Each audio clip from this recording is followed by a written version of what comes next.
Hi, I'm Cindy Winget, the author of Gothic Horror Mashups, and welcome to my channel. So in today's video, we're going to be doing my August wrap-up. August felt very long to me. I had a lot of personal issues going on, so hopefully I can remember what these books are about because I feel like I read them a million years ago. So we're going to start with my DNFs. I believe I had 3 this month. So the first one is called The Influencers, and this one I read on a whim. I just happened to see it at my library. And as you can tell from the cover, this is about a group of influencers. At first I thought it was pretty interesting and entertaining, but it's a very long book. And the farther I got into it, I just didn't really care about the drama and the friendship groups and stuff that was going on. Like, I could tell it was going to be like a 3-star read. So not something I was gonna hate, but it wasn't gonna be like a new favorite or anything. And I just decided that I really didn't want to waste my time with it. Maybe I could pick it up later when I'm more in the mood for a slow burn book. But at the time, I just wasn't in that mood. So I decided to soft DNF this one.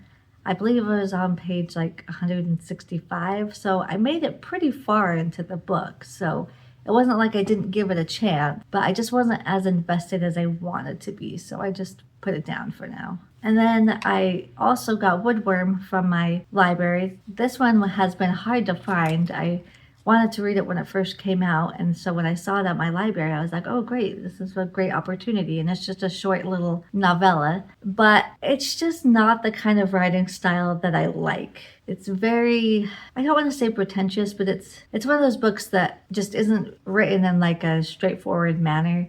It kind of is just like flowery with purple prose and just kind of like different. And some people really enjoy that, but I personally don't really find that attractive, and so this book just wasn't for me. I didn't get very far in before I just decided that the writing style is just not something that I enjoy. I don't like that stream of consciousness type of writing, so I decided to DNF this one.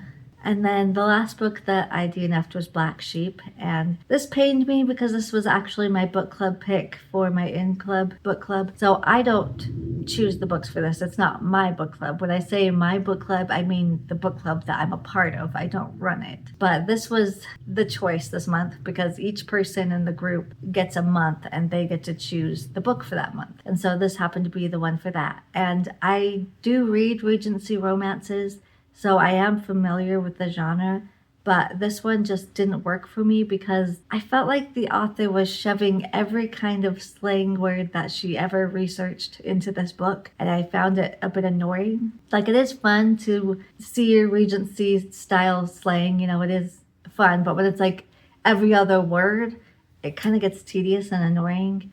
And I just feel like she was just trying to show off how much she had learned about this language during the Regency era, and I just found that annoying. And then they just had like endless conversations that went nowhere. They were just talking about nothing for pages upon pages.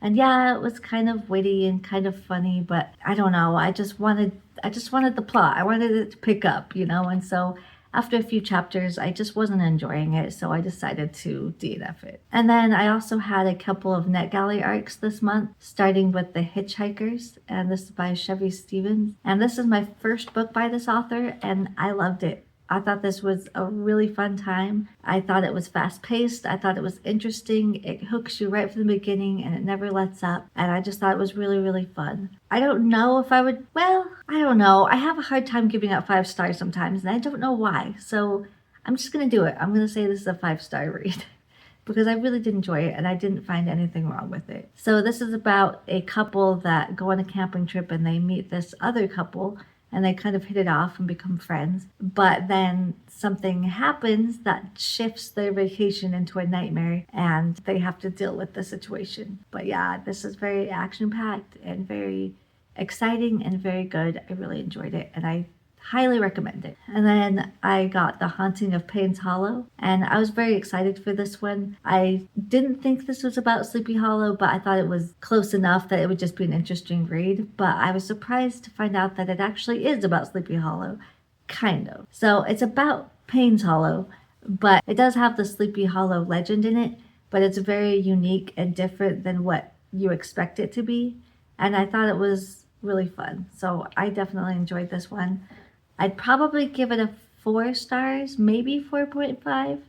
It wasn't quite that 5-star read for me, but it was close. I really did enjoy this one a lot. So we have this woman who inherits this land called Payne's Hollow and from her grandfather, but her grandfather is kind of a butthead, and he did it to spite her, not because he was doing it lovingly, but he's rich, as is always the case in these type of inheritance novels. And so if she wants to have his millions, then she has to go to this place that she hates. And she hates it because she discovered her father one day burying the body of this little boy and found out that her father, who she loved, was a killer.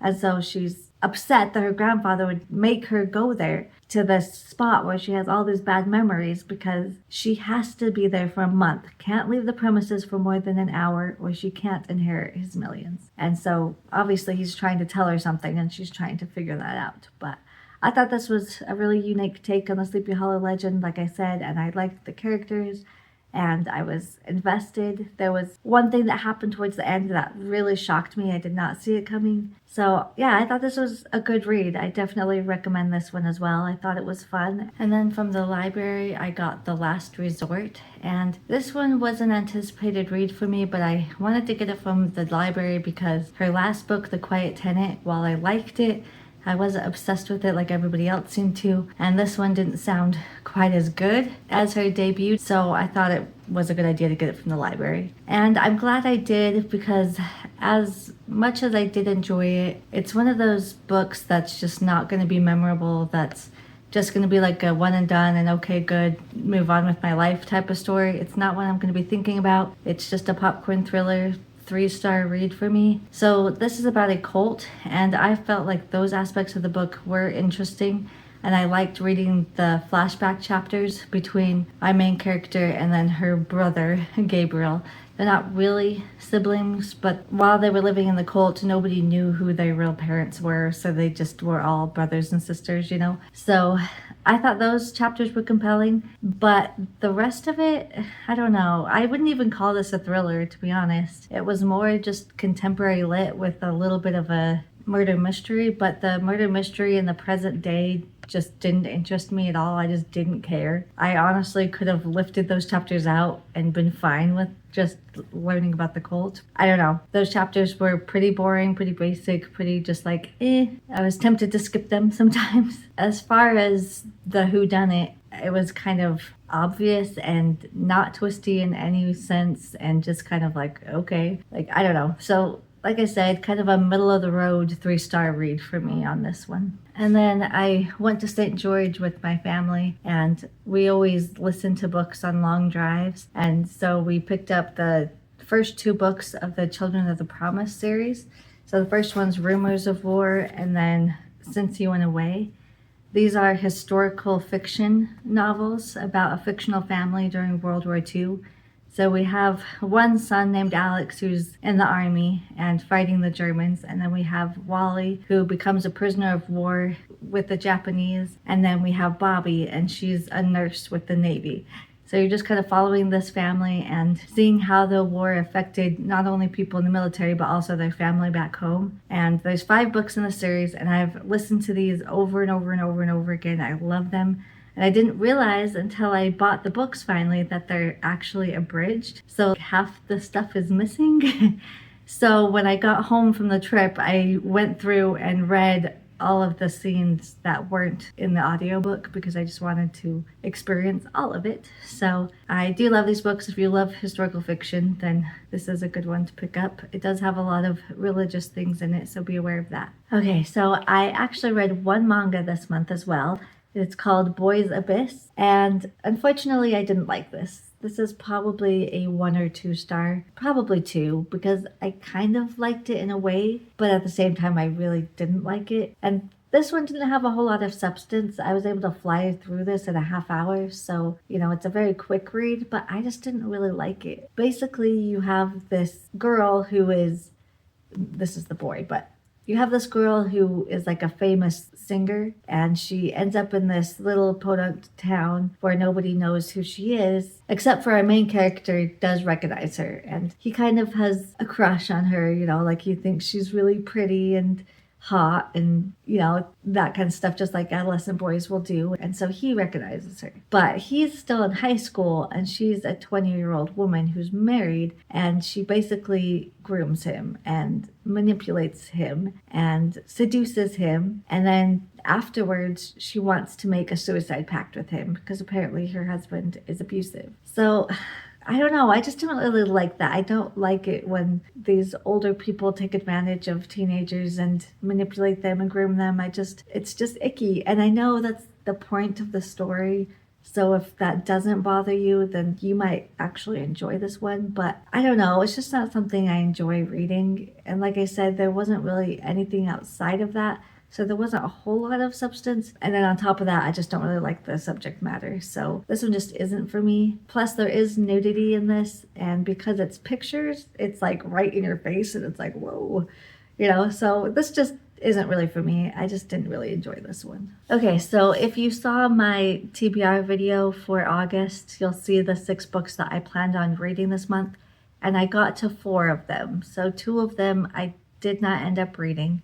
And they are When the Wolf Comes Home by Nat Cassidy and then A Multitude of Dreams. I didn't end up reading either of those ones, unfortunately. But I will talk about the other 4 that I did get to. So I started with Of Earthly Delights. This is a YA novel, and it's marketed as a horror novel, but honestly, I wouldn't consider this a horror novel. So I want you to go into it with the right expectations if you decide you want to read it. So this is kind of like a YA gothic version of Secret Garden, although I don't even know if I would really consider this gothic. It doesn't really have enough atmosphere to be considered gothic in my opinion, but it's like a modern retelling of Secret Garden. And basically it's, if you've read that Goosebumps book, Be Careful What You Wish For, it's kind of like that. So that's basically in a nutshell what this book is about, is be careful what you wish for. And so I did enjoy this one. I thought it was a good time. I'd probably give this a 4-star. And I read Something in the Walls, and this is a witchy story about this woman who's like a child psychiatrist, and she's trying to help this little girl who thinks that she's being haunted by a witch that lives in her walls. But this book reads more like a possession story rather than like a haunting. So if you like something like Head Full of Ghosts by Paul Tremblay, then I think you would enjoy this book. For myself personally, I didn't 100% love this book. I'd probably give it a 3.5 stars. I did enjoy the atmosphere. I enjoyed the creepy scenes. I enjoyed the plot. It's one of those times where everything about it was everything that I wanted from a book, but for some reason the execution just wasn't quite there. Like it just needed a little bit better execution to enjoy it fully, if that makes sense. And so it had all the elements there. It had all the things I enjoy and all the things I like. But I don't know, I just found myself kind of being like, it's okay. I don't think it's quite a 3-star because a 3-star in my mind is very average. If you're just reading like a popcorn thriller that you're going to forget next week, that to me is a 3-star read. So that's why I bumped it up to 3.5 because I do think it's better than that and more memorable than that. But yeah, the execution just wasn't quite what I wanted it to be. But this is kind of a modern Salem's witch trial type book. But like I said, it also reads more like a possession. I did figure out what was going on. I did guess the twist. So maybe that was part of what lessened my enjoyment of it. But for the most part, I think this is a good book. It just wasn't exactly what I wanted it to be. And I read How Bad Things Can Get by Darcy Coates. This is one of my most anticipated books of the year. I love Darcy Coates. So this was a really good time. If you like slashers, then I think you would really enjoy this book. But it's not really like a slasher in the vein of like Friday the 13th. It's more like The Purge. I've never seen that movie, but from what I've seen of the previews, it's more like that. It's more just like chaos and like lots of killing going on. So this one is definitely the most gory and brutal book that I've read by Darcy Coates, and I thought she did a really good job. I really enjoyed this one a lot. I will say that she kind of drops you right into the action at the beginning, which I didn't necessarily care for. I wanted a little bit more character development. I wanted a little bit more background about the games and about the story and what it was going to be like on this island before we just went ahead and jumped into it. So that would be my only complaint with this book, is I feel like the beginning should have spent a little bit of more time on the setting and on the characters and, you know, setting up the story. But one thing I did like about this is one of those books where, you know, you have these influencers on this island and they play this game and things get out of hand. And what I dislike about most books like that is they never get to the actual game. They just get there and then other stuff happens and they run off. So one thing I did like about Dusty Coates is she does play some games in here, and you do get to see these games played out. And so I did give her props for that. I thought this was a solid read. I really enjoyed it. I wouldn't necessarily call it a 5-star read, but I would definitely give it a 4 or maybe a 4.5 star rating. And I think it's definitely worth your time. And then I read Blood on Your Tongue. And this one is a gothic story about this woman who's trying to help her sister because she's sick and she is kind of turning mad, and so she's afraid she's going to be put at a mental asylum. But this is a historical horror, and so this was set back in the days when women were put in asylums all the time for trumped up reasons or for being hysterical or whatever. And she knows that if her sister gets put in this asylum, she's going to die. So this is also a vampire tale,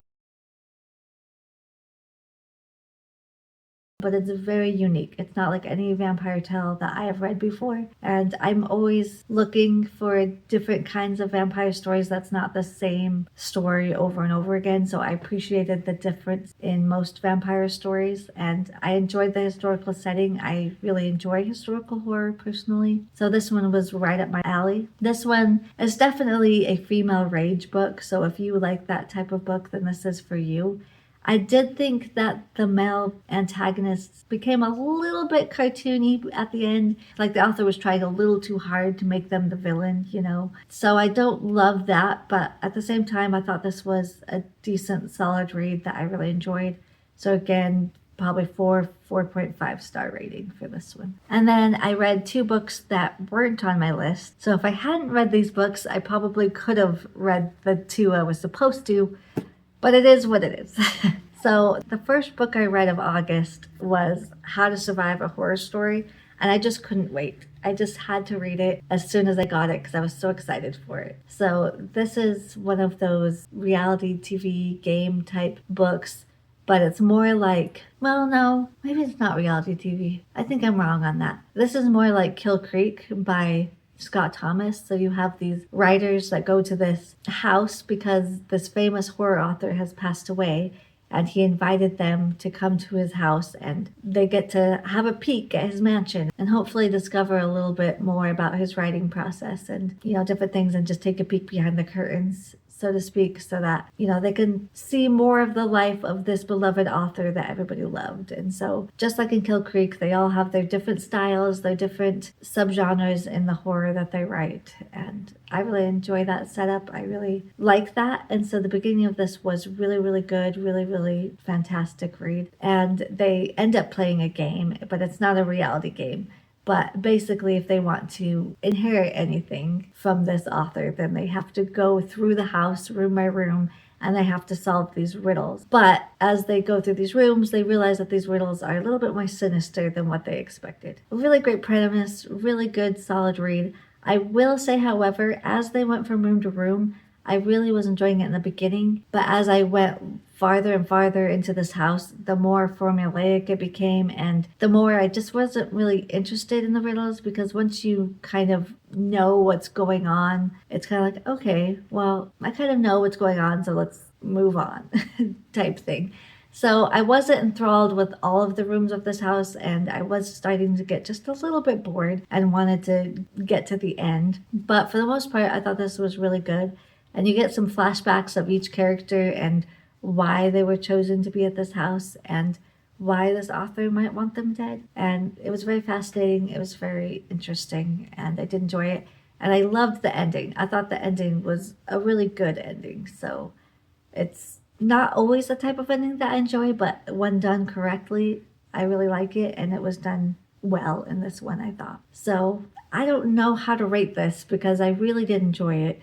But like I said, I was kind of getting bored through part of it. So I don't know. I'd still probably give it a 4 stars. I mean, maybe a 3.5, but I think I'm just going to bump it up and do 4 stars. And I love this cover. It's so cute. I love the pink. Okay, so this next one I read kind of on a whim. So we have The Pirate Ruse, and this is a pirate book, and it's a romance book. And this is the type of romance book that I really enjoy. It doesn't take itself too seriously, and it has a lot of witty banter and different things. And this is the kind of male love interest that I enjoy because he's like a bad boy, but he's not a bad person in reality, you know? And so she thinks he's this dastardly pirate, you know, and he pretends to be so, but he's really not. So it's kind of like Princess Bride, if you've seen that, where he's the Dread Pirate Roberts, but he's still a good guy. It's like that, and I enjoy that. And so I just thought this was fun, and I just thought it was enjoyable, and I even got a little bit teary-eyed towards the end. There's a twist that happens, and everything that comes from that twist got me a little bit choked up, and I don't usually cry at books, and